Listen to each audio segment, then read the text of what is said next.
세계 최고의 기록들만 모아 발간하는 책 다 아시죠? 기네스북.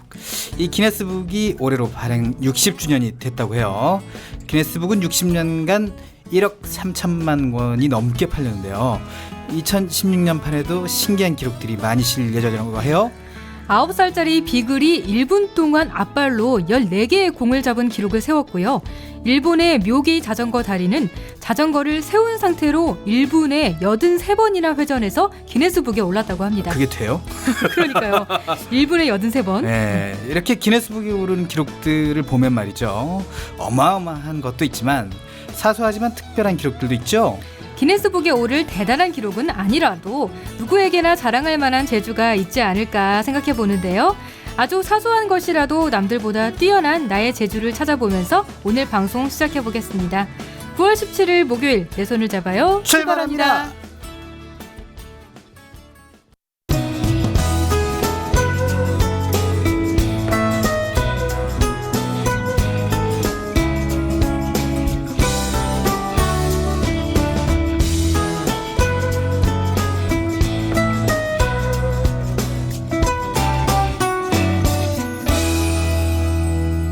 안녕하세요. 내 손을 잡아요. 진행의 권순철입니다. 안녕하세요. 홍옥희입니다. 그래요. 예전에는 우리가 TV를 보면 네. 기네스북에 도전한다. 그리고 여러 기네스북에 관련된 이야기들 네, 많았죠. 많았었고 뭐 이 세상에서 제일 키 큰 사람에서 뭐 기네스북에 올려놓기도 하고 그랬었는데 그 제일 기억에 남는 기록 뭐가 있습니까? 기네스북 기록이라고 생각되는 추정해 볼 수 있는 그런 거. 뭐. 차에 몇 사람이나 들어갈 맞아요. 수 있나 이런 거. 공중전화 박스에 몇 사람이 들어가느냐. 네네 그런 거. 저는 그거 기억나요. 뭐 10시간, 뭐 15시간 동안 악수를 몇 명과 하는지. 그 강호동 씨가 도전했었잖아요. 그래요? 그래서 네. 몇 사람이나 했나요? 그러면? 25,000.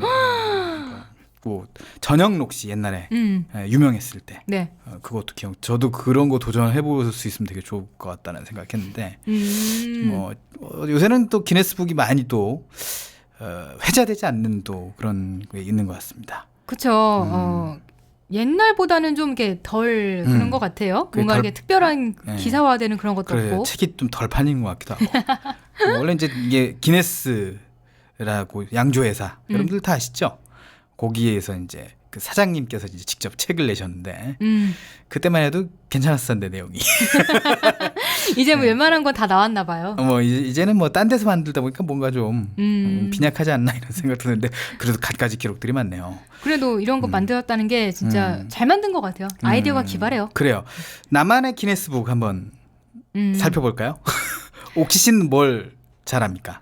기네스북에 오를 만한 수 있는지도 모르는. 그런 건 없는데 저는 다리꼬기. 그거 말고 저는 이렇게 되게 사소한 거 있는데요. 저는 엄지손가락이 이렇게 안쪽으로 90도 굽혀질 뿐만 아니라 바깥쪽으로도 90도 굽혀지거든요. 그거 좀 이거 유튜브 이렇게 보여드릴게요. 이렇게 이렇게 된답니다. 양쪽으로. 그래요. 엄지척을 거꾸로 할 수 있다는 네, 얘기군요. 그렇죠.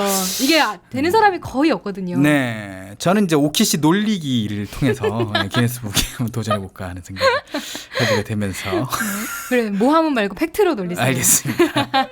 네, 그런 의미로 코너 소개해드리도록 하겠습니다. 네. 홍옥희 권순철이 함께하는 내 손을 잡아요. 오늘의 코너 소개해드리도록 하겠습니다. 매주 목요일은 아름다운 음악의 세계로 안내하는 시간 천상의 소리가 준비되어 있어요. 네, 다음은 청취자들과 만나보는 시간이죠. 수다방이 준비되어 있습니다. 그리고 오늘 정보톡톡에서는 생활 정보를 알려드립니다. 자, 먼저 첫 코너 천상의 소리부터 듣겠습니다. 오늘은 서울대 피아노학과 김상헌 일부 피아노는 나를 숨쉬게 하는 허파 편을 들어보겠습니다. 황은성 리포터와 함께 천상의 소리 만나볼까요?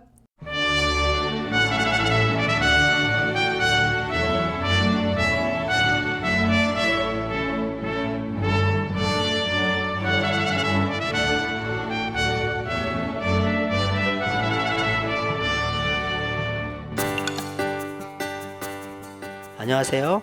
라디오 탐방기획 천상의 소리 황우성입니다. 원초적인 생명의 신비가 살아 숨쉬는 곳, 지구상에 존재하는 모든 산소 중 70%를 만드는 곳, 최후의 정글 아마존을 우리는 지구의 허파라고 부릅니다. 뿐만 아니라 각종 문학 작품에서도 허파라는 단어는 갑갑한 일상 속의 탈출구, 우리 삶에 꼭 필요한 역할을 하는 그 무언가를 비유하기도 하는데요.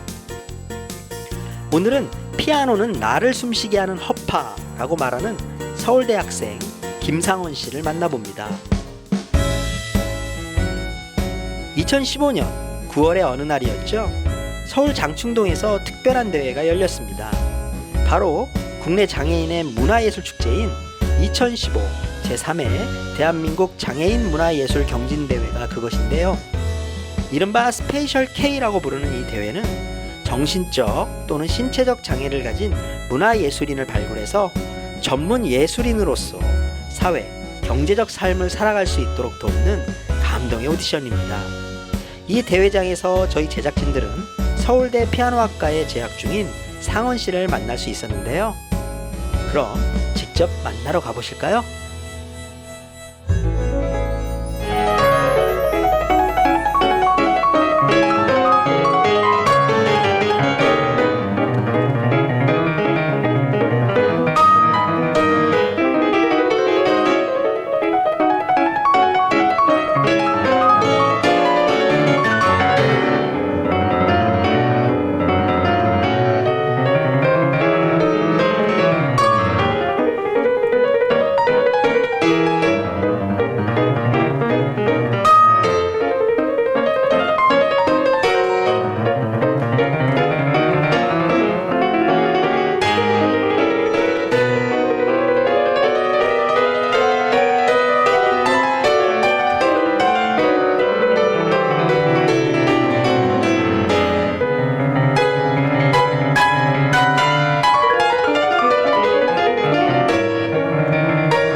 네, 어디서 들어봤다 싶을 정도로 여러분들 귀에 익숙하시죠?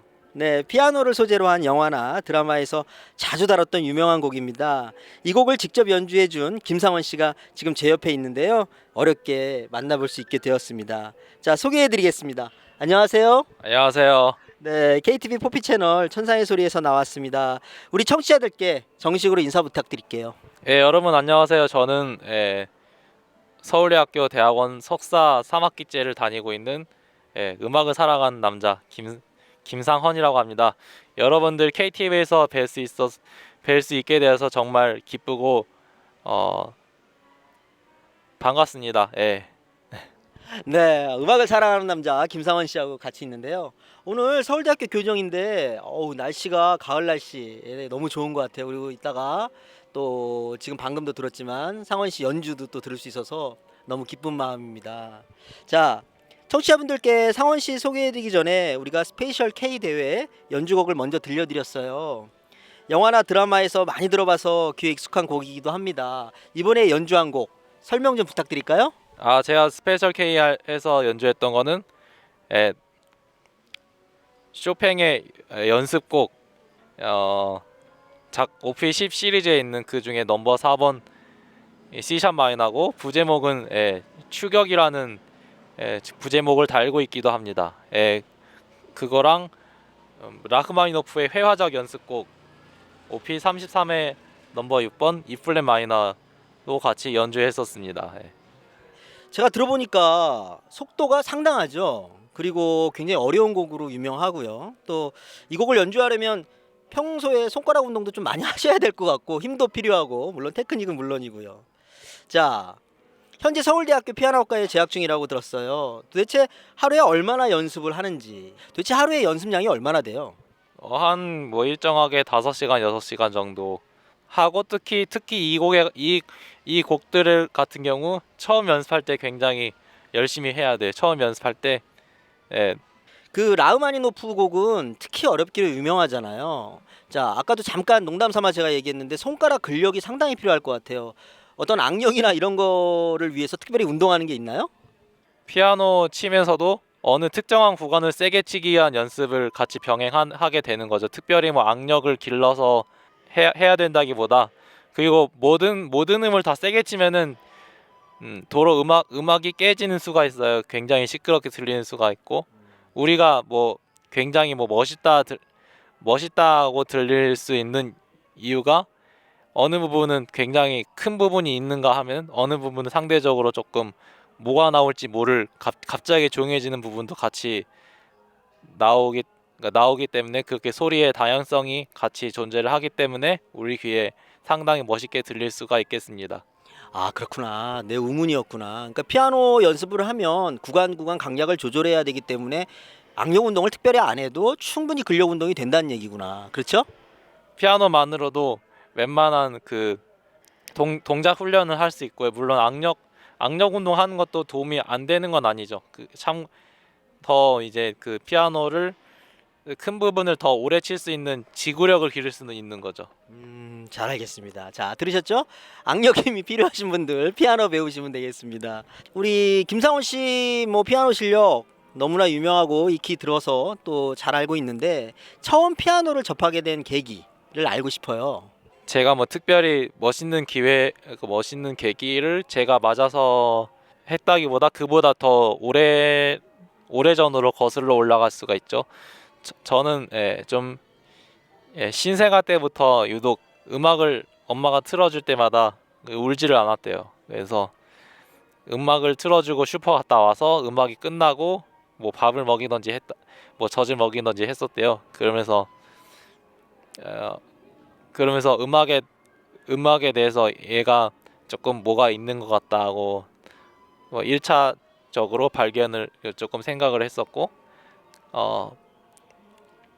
조금 시간이 지나서는 형이 당시 피아노 레슨을 받고 있었는데 형 레슨을 끝나고 나서인가 형 레슨 받는 그 피아노 소리가 나는 곳으로 다가가가지고 형 옆에 앉아가지고 제가 그대로 치고 한 번은 그 형을 가르치던 피아노 선생님이 굉장히 놀라셨던 적도 있었다고 전해져 오고 있어서 이래서 피아노에 재능이 있나 보다 엄마가 생각을 하셔가지고 저를 피아노를 가르치기로 결심을 해서 배우게 됐습니다.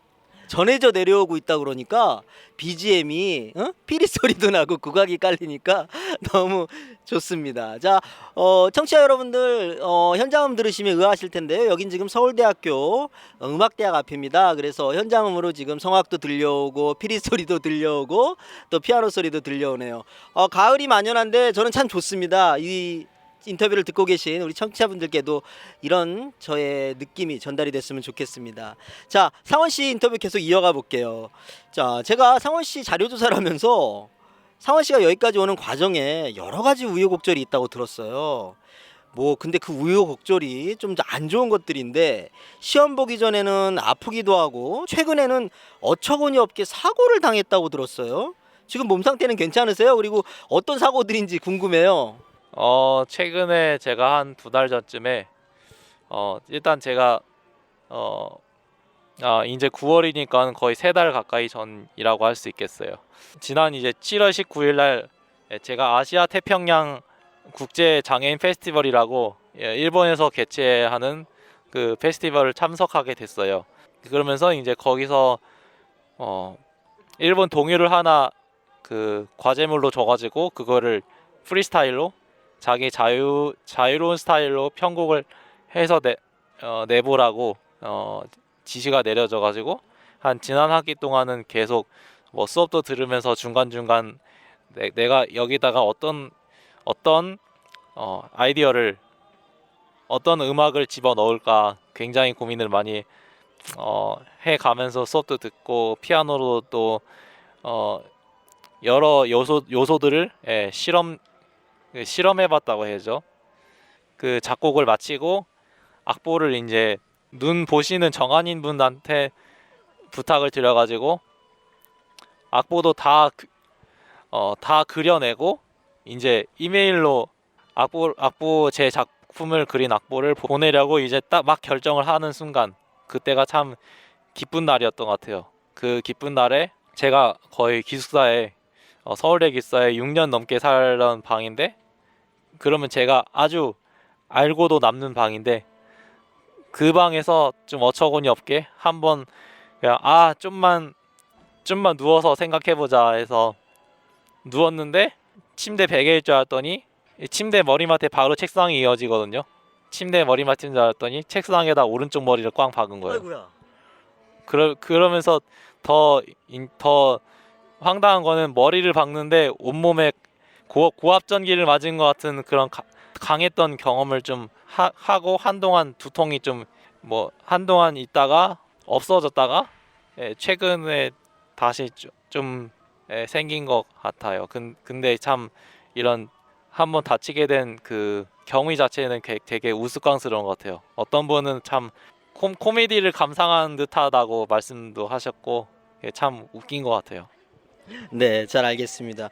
자, 음악을 고민하다가 머리를 다치고 그런 경험도 있었지만 사실 지금 상원 씨가 시각장애를 갖고 있잖아요. 그 시각장애를 갖고 음악을 지금까지 꾸준히 해오는 데 있어서는 좋은 일만 있지는 않았을 것 같아요. 상당히 힘든 일도 있었고 또 때로는 안 좋은 감정들도 많이 있었고 또 희망을 다시 얻어서 여기까지 온 것 같은데 그런 어려운 감정들이 있을 때 어떻게 이겨냈나요?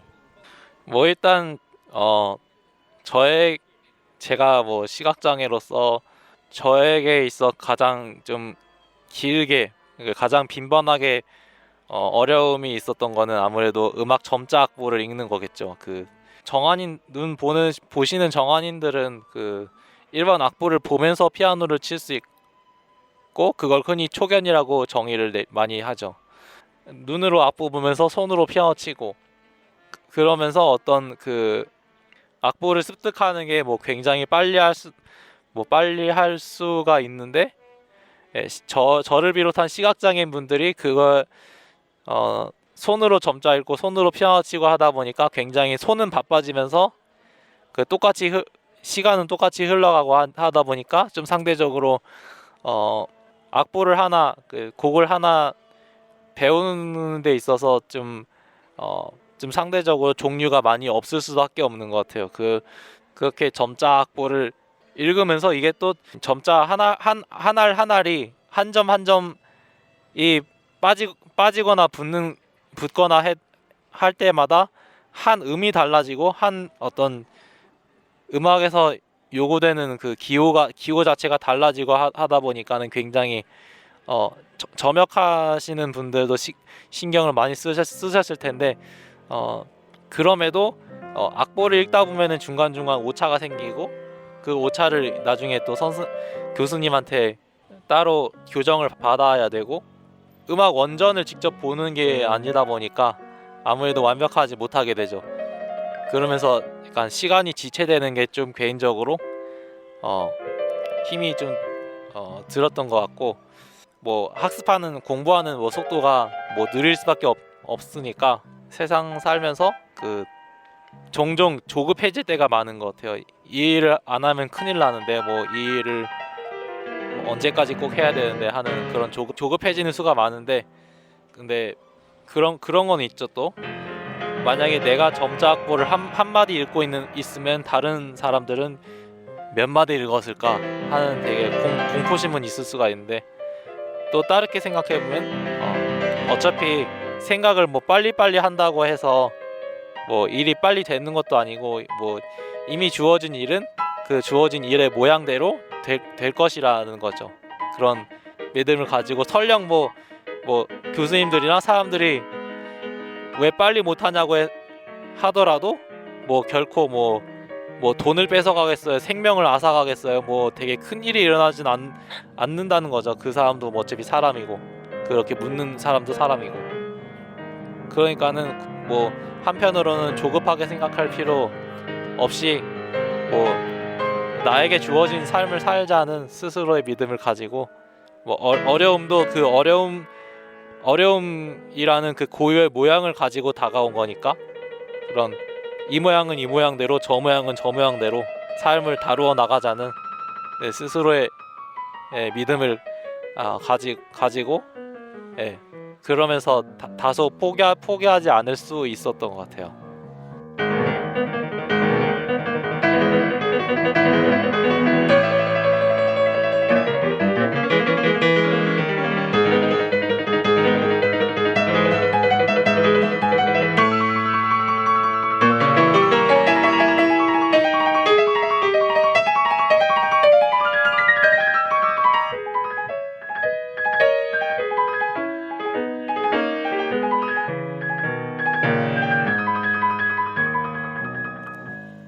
지금 연주되고 있는 곡은 베토벤의 열정 소나타입니다.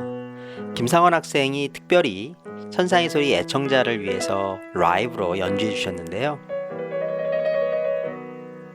6살 때부터 음악적 재능을 보인 김상원 씨는 피아노 연주에 늘 열정적이었습니다. 남들보다는 다소 늦게 전문 레슨을 받기 시작했지만 자신의 재능과 강도 높은 연습으로 각종 대회에서 당당히 입상을 했는데요. 자신을 숨쉬게 하는 허파에 비유할 만큼 피아노는 김상원 씨의 삶 속에서 아주 중요한 역할을 하고 있습니다. 그런 그에게 각종 대회에서의 1위 석권은 어쩌면 당연한 결과였을지도 모릅니다. 그럼 그의 열정을 담은 선율, 베토벤의 열정 소나타 연주 끝까지 보내드리며 천상의 소리 오늘 이 시간을 마무리하겠습니다. 지금까지 천상의 소리 황호성이었습니다. 감사합니다.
시각장애인 또는 관련 분야에 종사하는 비장애인 또는 시각장애인의 주변인들과 전화통화를 통해 그들의 생활을 엿보는 코너입니다.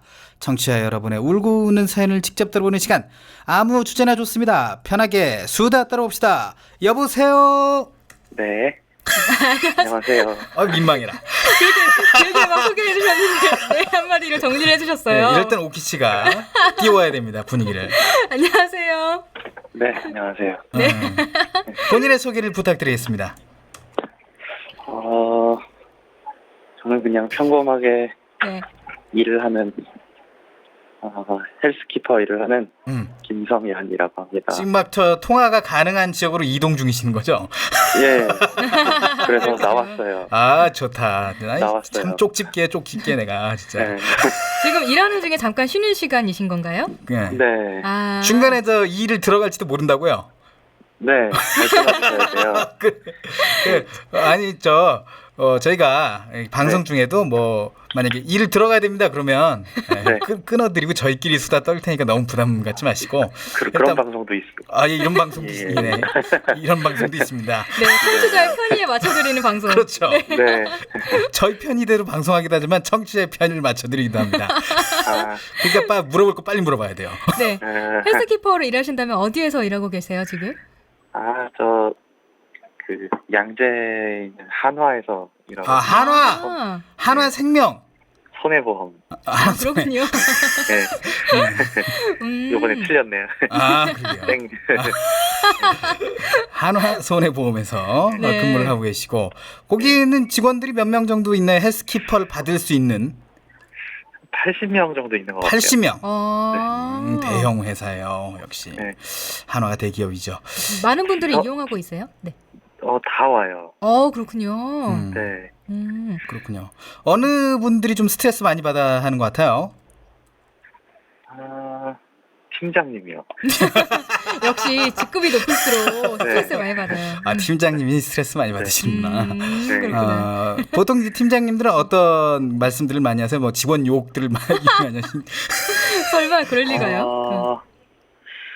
욕은 맨 밑에 있는 분들이 많이 하는 것 같고요. 그렇죠. 팀장님들은 또 기품을 또 지키셔야 되니까. 그냥 말이 많이 없으세요. 그렇죠. 그래요. 네. 간부 정도 되면 입이 무거워야 되죠. 그래, 맞아요. 그래요. 취미 생활이 좀 독특하시다고 그게 나와 네. 있는데 뭐 네. 하십니까? 아니, 취미생활 때문에 지금 여기 회사 그만두게 생겼는데. 왜요? 그 얘기를 해보도록 오. 하겠습니다. 갑자기 재밌는 게 나오는데. 일단 취미부터. 네. 이제 원래 커피를 취미로 했었어요. 커피. 예, 커피 이제 스타벅스 커피로 시작을 해가지고 네. 점점 일이 커지더니 지금은 커피를 이제 볶아서 나눠 먹고 그러다가 이제 가게를 하나 지금 얻어서 공사 중에 있어요. 창업을 준비하고 계시군요. 오키 씨 이 김성현 씨 목소리 들으면 몇 살처럼 느껴집니까? 되게 젊으실 것 같아요. 한 30 초반? 네, 나이가 어떻게 되시는지 오키 씨가 30대 초반이라고 했거든요. 네. 나이가 어떻게 됩니까? 27살입니다. 20대 후반. 26? 27. 일곱. 네. 27인데 사장님 되십니다. 그러니까요. 오키 씨는 뭐 한 거죠? 제가 여태까지 뭐 하면서 한 거죠? 사장님, 부러워요. 아유, 근데 이게 어쩌다 가시밭길. 가시밭길이겠죠. 네. 또 저희들 다 이해하고 요새 자영업자들 분들 힘들어가지고 알바도 하고 그러는데 네. 뭐 여튼 그래요. 빨리빨리 좀 물어봐야 되겠어요. 일 들어갈 때가 얼마 안 남지 않았다 그래서 커피에 대해서 오키 씨가 궁금한 게 많을 것 같아요. 그래서 네. 일단 창업 문제는 저희가 나중에 또 창업했을 때 다시 한번 해가지고 물어보도록 하고요. 네네, 그럼 다시 한번 네. 하게 되고. 어떻게 별다방거에 스타벅스에서 처음에 했다가 어떻게 여기까지 오키시가 된 거예요? 그게 맛있더라고요. 일단 맛있어야겠죠. 기본적으로. 그 맛을 찾기 위해서 자꾸 연구를 한 거죠, 이제. 근데 이제 제가 앞이 안 보이다 보니까 이제 정보가 이제 얻어지는 속도가 느리다 보니까 네. 안 되는 걸 가지고 되게 만들려고 하는 경우도 많았고, 그러다 보니까 이제 돈도 많이 날렸어요. 오. 네. 맞아요. 네. 그러니까 다른 카페들도 다 가봐서 맛을 비교하신 거죠? 네, 그것도 있고 내가 이제 직접 그 맛을 만들어 보기 위해서 아. 직접 네. 로스팅도 네. 하시고 막 네. 원두도 사 모으기도 하고 막 그랬던 거죠? 네. 기계도 사고. 그 기계 때문에 많이 날렸는데 네, 그게 비싸잖아요, 되게. 도구들 때문에 많이 날리다가 이제 결국 찾아서 그걸로 그 취미 생활을 계속 이어오고 있습니다. 이어오고 있다가 이제 창업까지 하게 되셨는데 참 네. 축하드릴 일인데 네. 사실 그런 게 궁금하기도 할 거예요. 비장애인 분들은 어떻게 시각장애인이 로스팅을 해? 네. 특히 로스팅 전문가들도 시각장애인을 가르치는데 굉장히 기피하는 그런 기피하죠. 편견이 있단 말이에요. 네. 어떻게 볼까요? 그거 너무 오래 볶으면 타잖아요. 주로 향을 맡고 소리를 듣습니다. 소리가 네, 어떻게 소리. 달라지나요? 제 소리가 처음에는 무거워요. 네. 생두는 이제 수분을 함유하고 있으니까 좀 처음엔 무겁다가 열에 의해서 점점 가벼워지기 시작해요, 소리가. 탁 때려져. 네. 예. 그 부딪히는 소리가 점점 가벼워지다가 네. 단향이 막 나요. 단향이 나고 그리고 또 계속 그걸 지속하다가 또 향이 또 신향으로 또 바뀌고 그러면서 이제 흡열 반응이 일어나면서 그 팝콘 터지듯이 이제 팝이 터져요. 그렇죠. 네. 그 과정들을 하나하나 들으면서 불 조절도 해주고 그러는데 이제 단 하나는 이제 온도가 안 보이다 보니까 네. 온도를 이제 봐주는 분이 옆에 있으면 더 상황인데, 좋죠. 네. 네. 지금 이제 컴퓨터랑 연결해서 온도를 이제 센스 리더가 이렇게 읽어줄 수 있게끔 하는 거죠. 거의. 스크린 리더가 읽어줄 수 있게끔. 그런 기술이 또 예. 있군요. 되게 예민하고 되게 집중을 오래 해야 되는 과정 같은데 로스팅 하는데 좀 오래 걸리지 않나요? 한 로스팅 시간만 따지면은 13분 정도면은 다 끝납니다. 그럼 그 근데 외에 네. 네. 그 외의 것들이 오래 걸리나요? 그지 네, 이제 시작하고 가스 빼야 되고 뭐. 로스팅을 하기 위한 과정과 그리고 끝난 뒤에 그 뒷마무리들 그런 것들이 잡일이 많아서 굉장히 오래 걸리는데 로스팅 시간만 치면은 그렇지. 볶는 시간 자체는 얼마 안 걸린다 네. 그죠? 네. 그래요. 100kg를 볶아도 한 13분, 15분 내로 다 끝납니다. 100kg를 네, 저만큼 100kg 볶아본 적은 없지만 저만큼 볶아도 13분밖에 안 걸린다 이거죠. 네. 자, 그래요.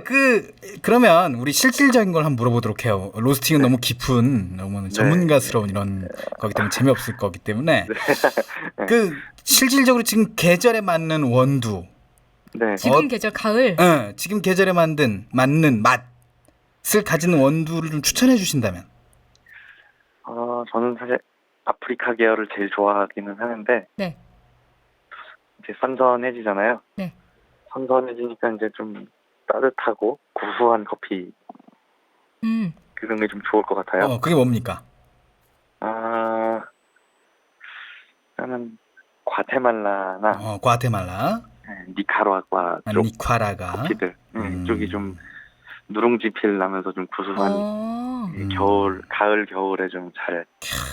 그거 따뜻하게 핸드드립 먹으면 맛있겠네요. 그러게요. 기억해두고 있어야겠어요. 핸드드립으로 먹으면 구수하니 좋죠. 그러니까 핸드드립이 향이 깊어. 오래가. 깊죠. 맛이 입안에서 오래 감돌죠. 그렇죠. 저는 김성현 씨가 만든 걸 먹고 싶은데요. 직접 판대요. 팔죠. 지금도 나눠 먹고 팔고 그러죠. 뭐 비공식적이긴 하지만 적게 소소하게 이제 주변 사람들한테만 팔고 있어요 지금. 오키 씨도 한번 그럼 알아보세요. 제가 알려드릴 테니까. 네. 그리고 더치 커피도 팔잖아요. 네, 더치 커피도 팔죠. 직접 이렇게 시원한 물로 이렇게 내리는 게 더치 커피인데. 이제 얼음 동동 띄워가지고 이제 물만 이렇게 원액만 부으면은 완성이 되니까. 인스턴트와 이 로스팅 커피의 중간이라고 보면 되죠. 그렇죠. 제가 이제 더치 커피를 한번 사서 먹어봤거든요. 네네. 선물도 받아봤고. 네. 굉장히 맛있습니다. 향이 죽여줘요. 확실히 다르군요. 네. 김혜민 작가가 맛을 봤습니다. 네. 그겁니다, 그거. 바로 그거. 다른 거. 네, 그겁니다. 그래요. 아무튼 그 성현 씨의 가게는 그럼 언제 여는 거예요? 11월 말이나 돼야지 될 것 같아요. 공사하는 게 쉽지가 않더라고. 제가 또 처음 느꼈는데 이제 보건소에서 직접 그 정식 등록을 하는데 그 절차들이 굉장히 까다롭더라고요. 그런 거 보면서 또 식품에 대한 그 규정들이 이렇게 까다로워야 또 맞아요. 소비자들의 그 먹을거리를 또 이렇게 지키는 거라는 또 생각도 하게 됐고. 또 젊은 친구가 아주 네, 진보적 네. 생각을 해주고 있군요. 장사에 그런 자세가 되어 있네요. 네, 네. 그렇군요. 그렇군요. 규정을 최대한 지키기 위해 노력하고 그렇군요. 이제 역시. 가게 시설도 그러려고 노력하고 있습니다. 그러면 11월 말 오픈을 앞두고 있고, 네. 그럼 저희가 이제 찾아가도 되겠군요. 그때 되면. 근데 테이블을 놓을지 말지를 고민 중이라서. 진짜요? 테이크아웃으로 아예 할 수도 있는 건가요? 네. 테이크아웃이라도 우리 서서 얘기할 수도 있으니까. 서서 얘기하는 것도 재밌어요. 제가 해봤는데 그럼요. 그런 카페가 있거든요. 그런 카페를 만드는 것도 좋을 것 같아요. 네, 재밌더라고요. 서서 사장님이랑 그냥 바에 서서 얘기하고. 그러니까. 또 그런 어떤 같이 커피하는 형이랑 4시간 동안 서서 떠든 적도 있어요. 다리 아파. 생각만 해도 다리 아픈데. 빨리 오키 씨 진짜 필요한 질문 빨리 물어봐요. 지금 시간이 없으니까. 성현 씨가 시간이 없어. 우린 시간 많아. 이 가게 혼자 하시는 거예요? 동업이 아니고? 금액적으로 봤을 때는 혼자 하는데 동생이 거의 동업 수준으로 많이 도와줄 것 같아요. 그렇군요. 동생이. 네. 동생이 또 많이 도와주고. 서빙이나 이런 건 시각장애인이 막 빠릿빠릿하게 움직일 수가 없잖아요. 그렇죠. 한 사람이 또 있어야 되니까. 네. 그러니까 자본과 기술은 형이 도와주고 네. 몸빵은 동생. 방송인이 방송 언어를 써야죠. 뭐라 그랬죠 이거? 자본과 기술은 형이 도와주고 뭐 어떻게 해야 돼요? 뭐라고 해야 될까 이거를? 서비스. 그래요 서비스. 서비스. 몸빵이 더 정겨운 것 같아요. 그래요 그거가 잘 어울리긴 하네요. 그래요. 앞으로 어떻게 이 가게 이어갈 생각이에요? 동네에서 좀 추억 제가 이 가게를 차린 이 주변 동네 사람들의 그 추억과 그 문화가 형성되는 가게가 되었으면 좋겠어요. 돈을 벌려고 막 안간힘을 써서 막 싸게 팔고 막 그러는 데가 아니라 사람들이 많이 와서 추억도 쌓고 이야기도 하고 만남도 있고 그런 흘러가는 좀 되었으면 좋겠습니다. 그래요. 맞아요. 유명해졌으면 좋겠어요. 나중에 또 KTV 라디오에 제가 이 네. 성현 씨가 만든 네. 더치 커피를 한번 쏘도록 하겠습니다. 감사합니다. 밖에 김민미 작가님 정말 맛있게 먹었다고. 제가 한번 쏠게요. 네. 아이고. 감사합니다. 고맙습니다. 하나 좀 보내주시기 바라겠어요. 아이고 또 일 방해되면 안 되니까 저희끼리 또 수다 좀 더 떨어볼게요. 고맙습니다. 고맙습니다. 감사합니다. 네. 네. 아이고 대단한 도전을 시작하시는 또 김성현 씨와 함께 수다 떨어봤어요. 이렇게 우연하게 접한 거를 아예 직업으로 한다는 게 정말 용기가 대단하신 것 같아요. 쉽지 않잖아요. 그러니까. 와 정말 그래요. 오키 씨는 뭐 워낙 그 별다방을 좋아하기 때문에 그 그렇습니다. 별다방을 뛰어넘으려고 하는 도전자의 커피 맛보고 싶잖아요. 그렇죠. 맛보고 싶어요. 얼마나 이렇게 맛있게 하시는지 궁금하고 그러니까. 그런 일반 커피뿐만 아니라 드립커피도 마셔보고 싶고 더치커피도 마셔보고 싶고. 그러니까요. 네. 또 김성현 씨가 개인적으로도 소량으로 원두도 팔고 또 더치커피도 판다고 하니까 관심 있으신 분들은 저에게 연락을 주시면 될 것 같고 과테말라나 니카라과 요것도 기억해 주시면 좋을 것 같아요. 네. 요것도 못 물어봤는데요. 맛있게 먹는 팁. 제가 볼 땐 말이죠. 네. 생두나 이제 볶은 원두, 그러니까 로스팅한 원두가 좀 좋아야 돼. 그래야지 맛있는 팁 이거 뭐고 이거 일단 맛있어야 될 거 아니야, 그죠? 원두도 중요한데요. 만드는 사람이 어떻게 만드느냐가 진짜 중요해요. 그러니까 로스팅이 또 직접 로스팅을 하잖아요. 로스팅뿐만 아니라 원두 내리는 에스프레소 만드는 것도 그렇죠. 되게 중요해요. 그렇군요. 네, 저도 카페 알바 해봐서 아는데 그게 만들 때마다 맛이 달라지거든요. 오, 그래요? 네, 어떻게 오키 씨는 만드느냐에 어느 따라. 정도 시간 안에 짜냅니까 그 에스프레소를? 그건 그 시간이 기계가 있잖아. 해주는 기계가 해주는 기계가 해준다. 압축시켜서 해주는 근데 거라서 맛이 왜 달라요? 그런 가루를요, 원두 가루를 어떻게 팽팽하게 펴는지, 어느 정도로 그래. 힘을 줘서 팽팽하게 펴는지, 그리고 또 그 기계를 껴놔서 에스프레소를 추출하고 했을 때 힘을 얼마나 줬는지 뭐 이런 거에 따라서 다 맛이 달라지더라고요. 그렇군요. 김상현 씨가 저번에 이제 얘기한 적이 있었는데 저희가 이제 좀 잘 알다 보니까 그 수동 에스프레소 머신을 쓴다고 하더라고요. 그래서 시간이 딱 맞춰지는 그 자동보다는 네. 더 맛이 좋게 끝까지 내린다. 끝까지 내릴 수 있을 때까지 내리는 게 훨씬 에스프레소에서 맛이 산다. 이렇게 그분은 얘기하더라고요. 진짜 커피를 진지한 자세로 대하시는 그럼요. 것 같아요. 예. 그런 것까지 하나하나 다 그리고 뭐 신경을 쓰시고. 로스팅하면서 손도 많이 대보고 그랬대요. 확실히 그러니까 그런 시행착오가 있었네요. 네. 오키 씨 한번 어떻게 창업을 그러게요. 준비 한번 해보시는 거 어떨까요? 저도 사장님 소리 한번 들어보고 네, 싶은데. 홍 사장님.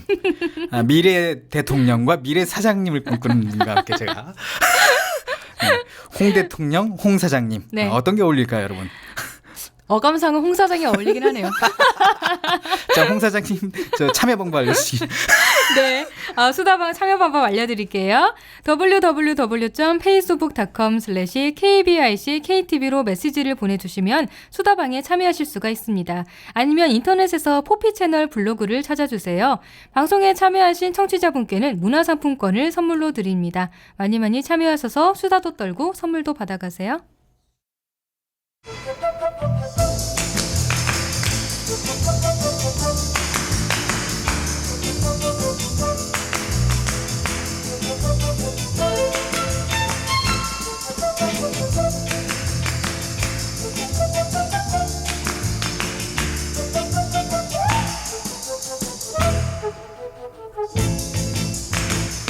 여러분은 지금 KTV 포피 채널 내 손을 잡아요와 함께하고 계십니다.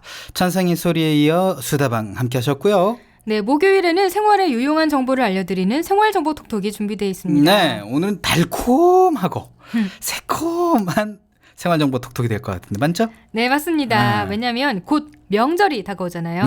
네. 뭐죠? 그렇죠. 어떤 명절이죠? 추석, 너무 쉬운 말이었죠? 중추절, 네, 한가위. 깨알 그런 상식을 또 뽐내셨고.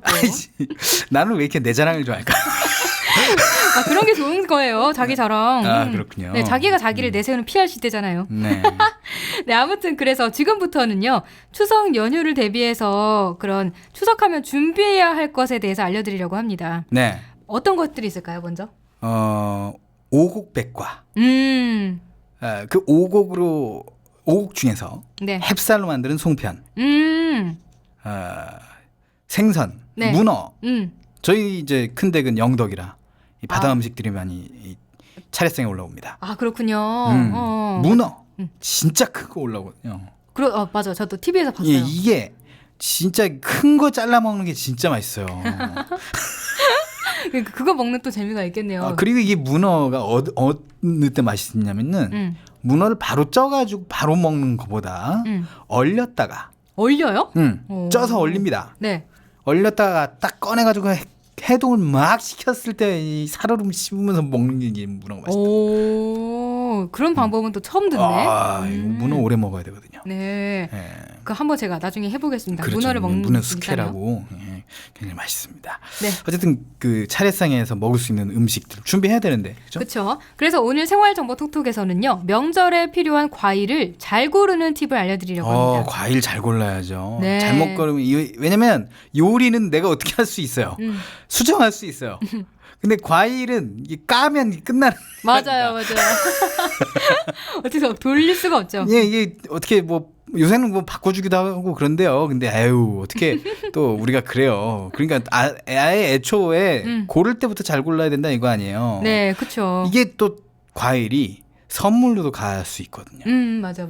이게 또 선물 세트로 포장돼 있으면 또 몰라도 포장을 하기 직전에는 우리가 최선을 다해서 골라야 되지 않을까. 네, 맞습니다. 그런 차원에서 오늘 생활정보 톡톡 굉장히 도움이 많이 될 것 같네요. 네. 네.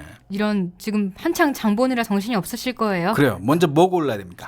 먼저 좋은 사과를 고르는 법을 사과. 알려드립니다. 네. 네. 사과는요, 이렇게 들어봤을 때 단단하고 묵직한 것으로 골라야 돼요. 네. 그리고 그 사과 꼭지가 마르거나 빠지지 않은 것으로 고릅니다. 그래요. 꼭지 마르면 끝나는 겁니다, 여러분. 죽은 거예요, 그거.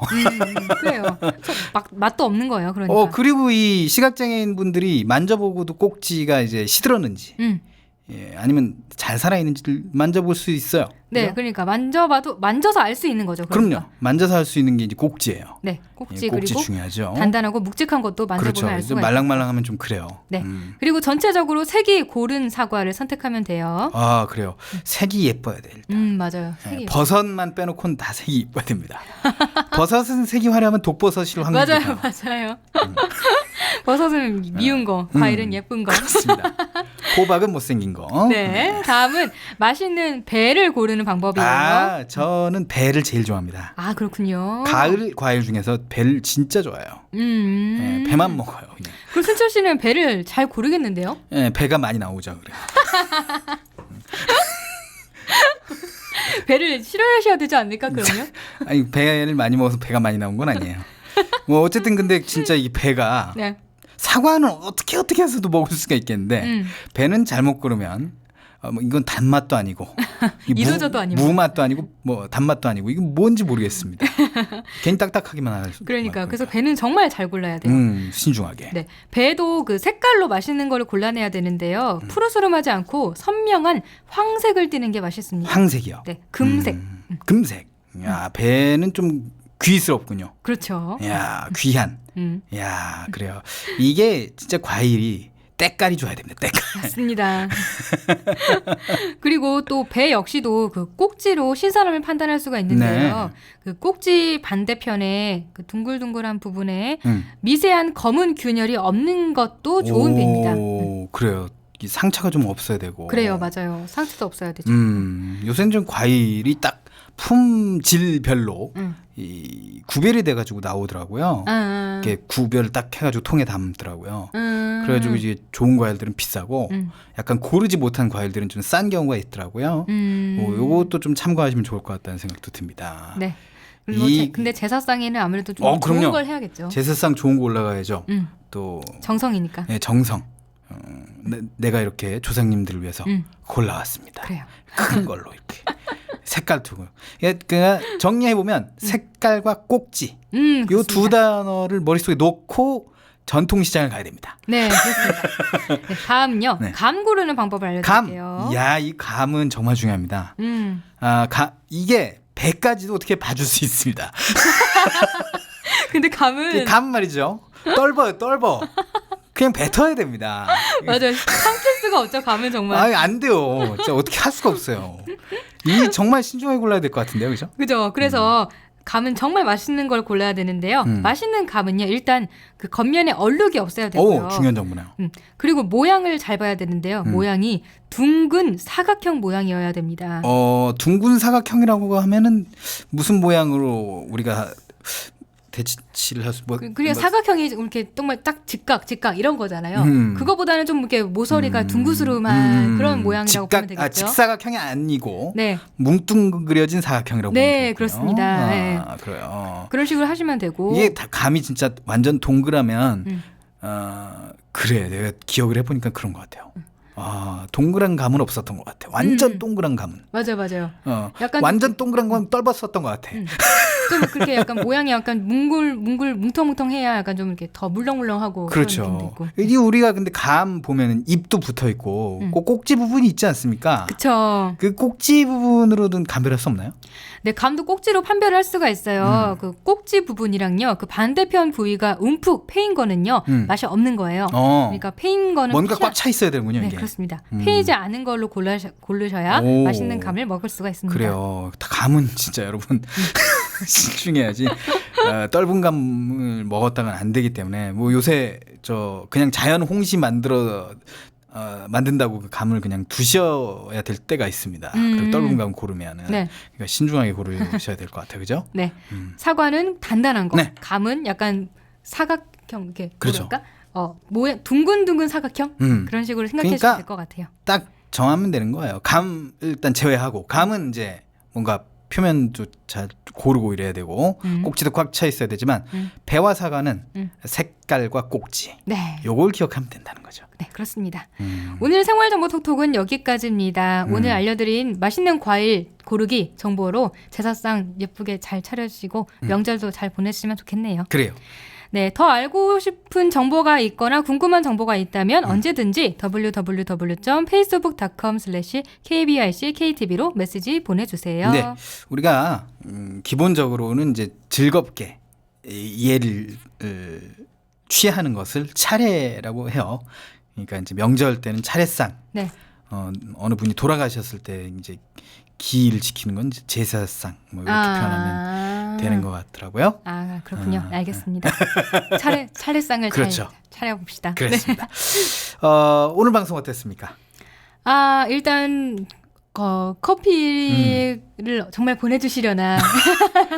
얘는 보낸다면 보낼걸요? 오, 보내주시려나. 이렇게 잘 두 손 모아 기도를 고이 해보렵니다. 어머니하고 함께 그 과일을 같이 골라보시는 건 어때요? 근데 저희 집이 큰 집이 아니에요. 그래서 이거는 과일은 그 큰 집 어른분들이 다 해 오시긴 하더라고요. 네, 그렇군요. 그래요. 알겠습니다. 자, 우리 또 우리 내일은 못 만나지 않습니까? 네, 그래서 그렇습니다. 이제 주말 계획을 얘기를 해봐야 되는데, 네. 전 지난주에 취소됐던 일가 이번 주에 다시 잡혔나요? 그렇습니다. 다행이네요. 네. 다시 할 수 있어서 네. 이번에는 파토나지 않길 바라면서. 네, 그렇습니다. 오기 씨는 무슨 계획 있나요? 저는 대학 동기들을 만날 것 같아요. 그렇군요. 계속 그냥 없는 스케줄을 막 잡는 거 아니죠? 아니요, 저는 원래 바쁜 사람입니다. 그렇군요. 한 달에 그 일정이 꽉 차 있는. 무슨 루치아노 파바로티예요? 네, 저는 명장이라고도 할 수 있죠. 이명주 씨입니까? 네. 그 스케줄대로 움직여야 되거든요. 알겠습니다. 뭐 로마로 날아가야 되고 말이야. 저를 만나려면 한 달 전에 말씀해 주셔야 됩니다. 전 매일매일 만나는데요. 이제 지겨울 때가 됐나 봐요. 신철 씨는 저를 너무 쉽게 만나기 때문에 이렇게 저에 대해서 소중함을 모르시지만 저 되게 바쁜 여자예요. 아닙니다. 소중해요. 오키 씨가 만약에 봐봐요. 지난주에 저 없어가지고 얼마나 제 소중함을 느꼈어요. 네, 제가 느꼈잖아요. 제가 정말 느꼈죠. 저도 오키 씨 없으면 큰일 납니다. 그래요? 한번 느껴보고 해보고 싶지만 빠지면 안 되죠. 자, 그래요. 9월 17일 목요일 내 손을 잡아요. 저희가 준비한 소식 여기까지입니다. 네, 매주 목요일에는요. 저희의 주말 소식을 알려드리고 또 노래 한 곡을 보내드리고 있죠. 네. 한국국제장애인예술단의 배은주 대표 앨범 수록곡입니다. 네, 신나는 노래예요. 들어보시면 되게 좋아요. 네, 배은주의 멈춰버린 시계 들으면서 인사를 드릴게요. 네, 내일은 포피 초대석이 준비되어 있고요. 저희는 다음 주 월요일 오후 1시에 다시 찾아오겠습니다. 지금까지 진행의 홍옥희, 권수철이었습니다. 함께해 주신 여러분 고맙습니다.